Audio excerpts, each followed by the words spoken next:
This is Nurse of Death, the Lucy Letby story, a gripping true crime podcast that takes you deep into the chilling tale of allegations against Lucy Letby, a seemingly caring and dedicated nurse who harbored a dark secret. Join us as we unravel the twisted journey of a medical professional whose actions sent shockwaves throughout the healthcare community. It's the story of a nurse who went from saving lives to becoming the harbinger of death. This is Nurse of Death, the Lucy Letby story. Welcome to the podcast as we continue to dig into the world of the allegations against nurse Lucy Letby. I'm Tony Bruschi, Stacey Cole with us. You've now heard, if you've been listening from the beginning, our podcast where we've discussed the allegations against her, baby by baby, and also some of the trial as well. We're going to continue to go through the trial. We're going to jump into some of the trial coverage today, some of the more current pieces of trial coverage that have been going on, and discuss as this continues to progress on. It's a shocking case, no matter how you look at it, because it just keeps getting darker and darker.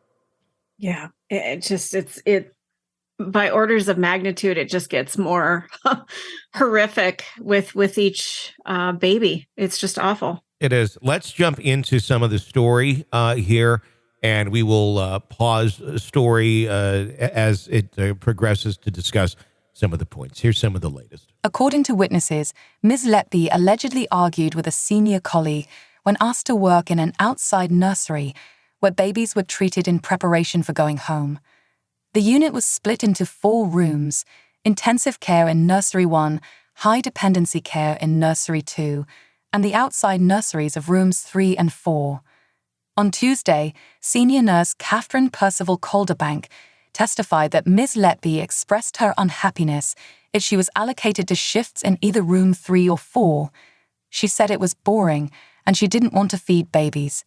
She wanted to be in the intensive care, Percival Kohberger said in court. Mrs. Percival Kohberger also shared concerns about Ms. Letby's mental health. It was more that we were worried for Lucy's mental health because it can be upsetting, emotional, and sometimes exhausting as well at the end of a shift if you're constantly put in that stress situation all the time. Sometimes you've got to come out of that environment and be in an outside nursery. She also recalled an argument with Ms. Letby, who was upset at a shift allocation sometime before June 2016. Lucy went into the outside nursery, but she was not happy with the decision, she said. During the trial, Ben Myers KC, Ms. Letby's defense lawyer, asked Mrs. Percival Kohberger, is it right she made it plain that she preferred to work in the intensive care aspect of operations? To which the witness replied, yes. Mr. Myers then asked, did she use the word boring? Mrs. Percival Kohberger confirmed that Ms. Letby used that word. Mr. Myers continued, there were times when she ended up back in Nursery 1 and everyone would be ready to help when there was an issue, wouldn't they? Mrs. Percival Kohberger replied, yes. The witness agreed with Mr. Myers that Ms. Letby was particularly keen to assist and would be there very quickly if an issue arose. She also acknowledged that the concern among nursing staff was that it could be very stressful and upsetting to work long periods in intensive care, and that it was beneficial for mental well-being to spend time away from Nursery Room 1. So, I mean, it does make sense where, yes, you know, you're doing high-intensity work, and then you need a break. You do need that kind of mental break to be good at your job. But the continued insistence of Miss Letby, you know, I don't know if it shows just someone who's young and full of vigor and wanting to do the high intensity work, or if it's I want to be back in a place where I can have a greater impact in not such a great way. Well, and you know, when you're younger too in these fields, you have an energy level that, you know, the more senior nurses don't have. You know, the senior nurses are like, yeah, I'll take, you know, Nursery 1 any day. Or whatever room it was that, you know, was just feeding babies. I'll take that any day because it's less stressful. It's more invigorating. It's cheerful. versus being in quote unquote like an emergency room type setting where your adrenaline is constantly rushing. That's extremely stressful. It is. And so I could see some saying, oh, well, if you feel like you can do it, you can do it. But obviously putting what we now know her to allegedly have been wasn't necessarily the best of ideas. But she was expressing this is boring. Now we know what she allegedly thought exciting was. Let's continue on with more of the pieces that have come out in trial in the last couple of weeks. For 11 months, there was a dispute over whether nurse Lucy Letby should return to the neonatal unit while she pursued a grievance procedure. Hospital consultants even suggested that they would only consider her return if CCTV was installed throughout the unit at Countess of Chester Hospital. Dr. John Gibbs testified at Manchester Crown Court that his colleague, lead pediatrician Stephen Breary, had expressed concerns about Letby on several occasions. The issue reached a tipping point after the deaths of two triplets, baby O and baby P, within 24 hours of each other. These were deemed preventable deaths. I think anytime there's a grievance procedure against you in a specific area and it involves potential death of children, where's the question? Like, how is there a dispute about something like this other than Lucy saying, I really want to be back there? Well, anytime there's a grievance that's filed, you have an opportunity to, dispute it, basically lay out your case. But in that time, she needed to be removed from touching babies. I mean, if they had any inkling that something was going on, enough so to file a grievance, that's very telling, I think. Yeah, I mean, obviously, I mean, it's, I don't know, some of this, I'm just shocked by procedures and how things are handled. And I mean, I know hindsight's 20/20, but some of this isn't hindsight. So if it's just like, why would that even be up for debate? Well, and I'm okay with closed circuit television in any medical facility, sure, in any place where anything can like that, can happen. And people have cell phones all over the place. Things are being recorded. You can actually use that to your benefit. Like, hey, we should have done this and this differently. I don't have a problem with the closed circuit television. No, I think it should be there without a doubt. I'm surprised it already wasn't there. Right. To be able to catch some of these things. I think sometimes we get into places where we have so much trust in certain institutions, and for good reason sometimes, and for others, it's burying our heads in the sand and pretending bad things don't happen. But after a while, and bad things continue to happen, you have to take a look at some of these, and maybe it disrupts the trust that you have in it, or you felt that should be there.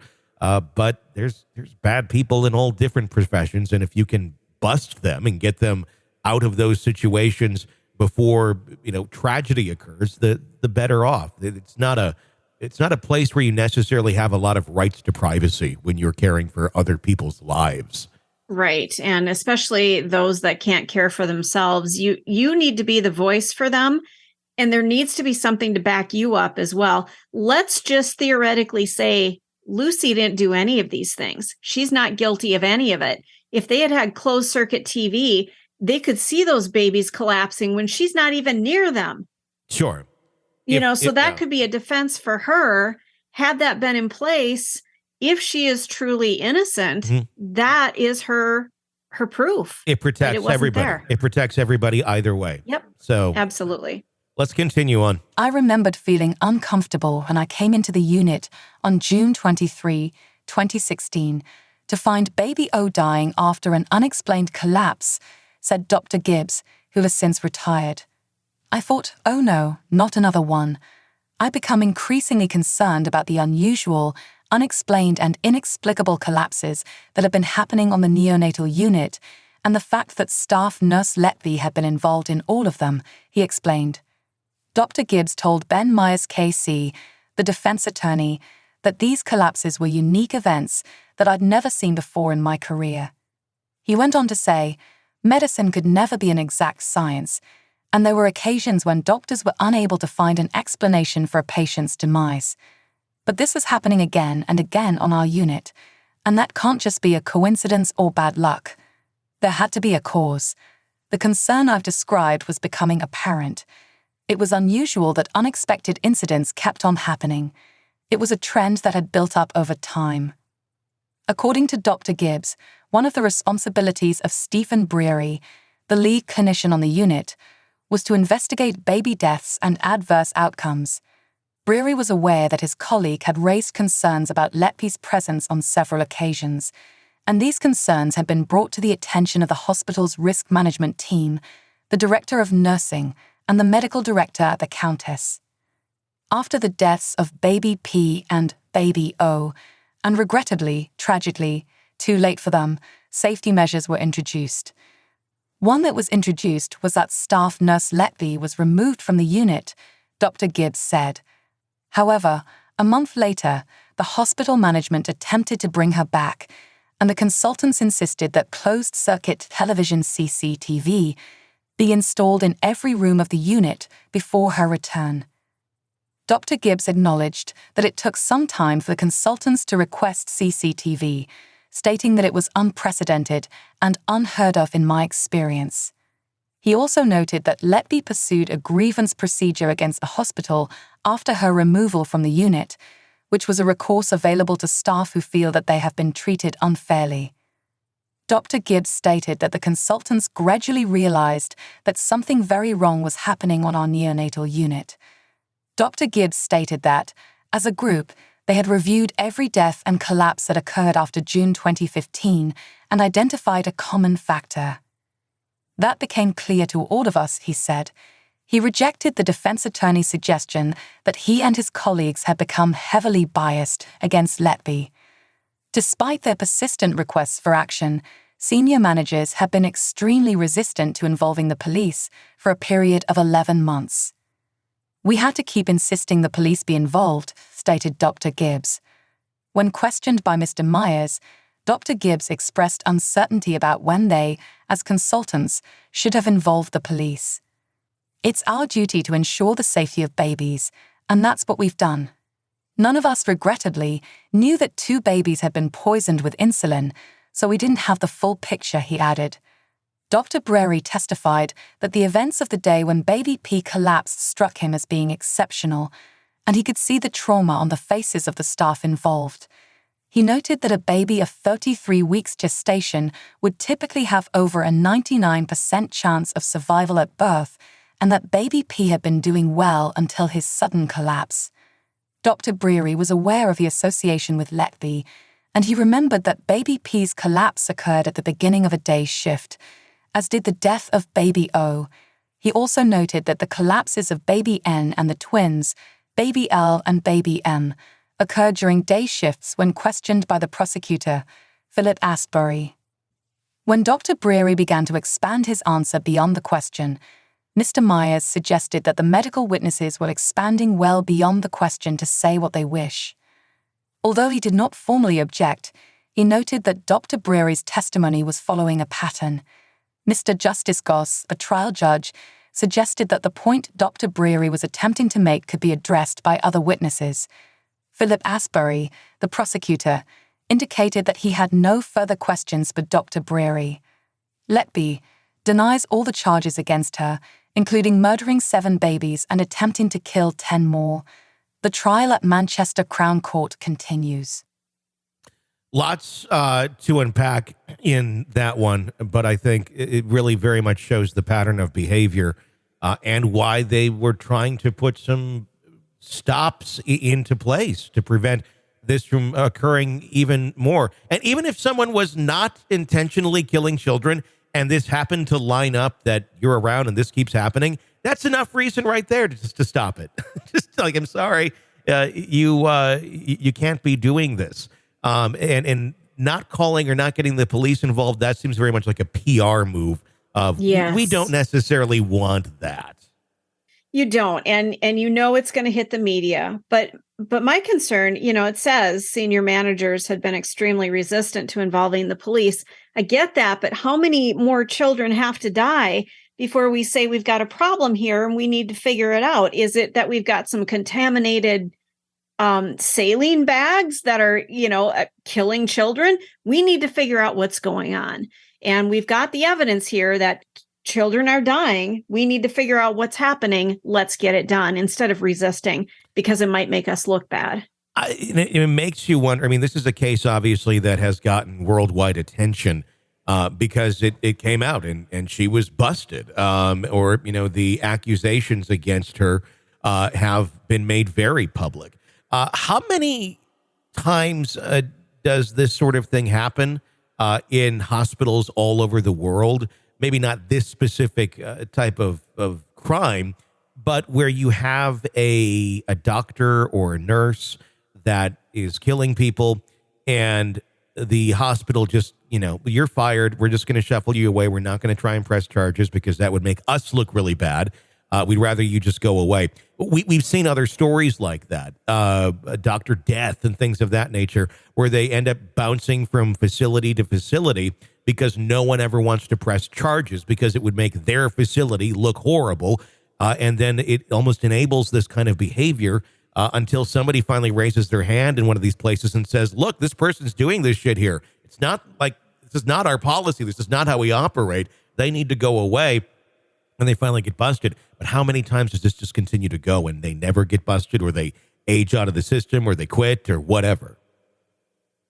Yeah, that's a really good point. And I did a search, how often do nurses kill their patients? That was just a random search that I did. And a story popped up from the National Post dated back in 2016. Nurses who kill, there might be more of them than you think. And there could be thousands of victims. Yikes. Yeah, I mean, if you think about it, I would imagine there's likely a lot historically that you go back on. And I mean, we have the ways we can report things today, but even back further, it's a lot easier to commit a crime, if you will, because there was less ways of being caught. And it does make you wonder, how often has this sort of thing happened in medical facilities, never gets caught, or if it does get caught, it's not brought to a stop permanently, where the person couldn't just move to another hospital. We don't like you. This isn't working out. Goodbye. And then they just go somewhere else. It makes you wonder. And it's kind of a scary thing to think of, because it does. It breaks the mold. It breaks the ceiling of, this is a safe place. Nothing could go wrong here. You're in the best hands. And even if something does go wrong, it is what it is. Nobody's intentionally trying to hurt anybody. I think sometimes it may be more intention than not. I don't think it's the main thing. I don't think it's a super high percentage, but no, probably more times than we're comfortable thinking or investigating. But here's something interesting from this article. It says Richard Angelo, a nurse convicted of killing 10 patients in New York in the 1980s, said he injected drugs that gave patients cardiac arrest because he liked being treated as a hero when he tried, often unsuccessfully, to revive those patients. Mm-hmm. So, it's kind of a narcissist view of, look at me, I'm the hero here, even though they're creating the situation in which they get to become the hero. Oh, yeah. I mean, there's that. There's the ones that believe that they're doing a greater good by putting someone down because they view that this is better for them than living the way that they are and making the choice for them rather than the individual patient or the family. It's almost vigilante-ish in a twisted sort of narcissistic way. There's all sorts of bizarre things that people are capable of doing. And I don't know how well, this sort of thing is vetted. This is an area where I know we have a shortage of nurses. We have a shortage of medical professionals. So does that make it even more of a grounds where a wolf in sheep's clothing can easily get in the door and do a lot of damage before anything is noticed or called out? And for the most part, people who go into these professions and devote their lives and sacrifice their family for the time that they spend in these medical facilities, they are there for an amazing purpose. And the majority of these people go into this profession because they want to help others and they feel that need to be of assistance to others. So it's not that we're saying, hey, every nurse and every doctor does this, but like you said, there are those that they go into it because they want the recognition and they want somebody to look at them as a hero. I'd be curious to hear from the audience, anyone in the medical field, and I don't want to hear anybody's name or location or anything like that, but if they ever in the course of their career had come across someone at some place where they did kind of have some suspicion, like this person, where it went beyond just they're dumb or they're not good at their job. And I mean, because there's that certainly where people just aren't good at their job, and it involves healthcare. That's not a great place to not be good at your job. But where it seemed a little bit more than that, where it seemed like maybe this person has some nefarious intent, but was kind of brushed away or pushed away. I'd love to hear anonymously if anyone has had that sort of experience in the field. If you want to weigh in with that, 888-5-KILLER, 888-554-5537 is a phone number you can call and share that anonymously. But would be interesting to hear. Yeah, again, I mean, a lot of my family are in the medical field and nurses and things like that. And yeah, you're exactly right. They go into it with the best of intent, and they leave it eventually having a very good career and changed a lot of lives. But there's always that little percentage, that little piece out there that you got to watch out for. I just wonder how often it strikes without anybody really noticing. Well, this is Nurse of Death, the Lucy Letby story. Be sure to press subscribe wherever you're downloading podcasts. You don't miss any of our breaking updates and discussions on the case as it continues to develop. For Stacy, I'm Tony. Stay with us.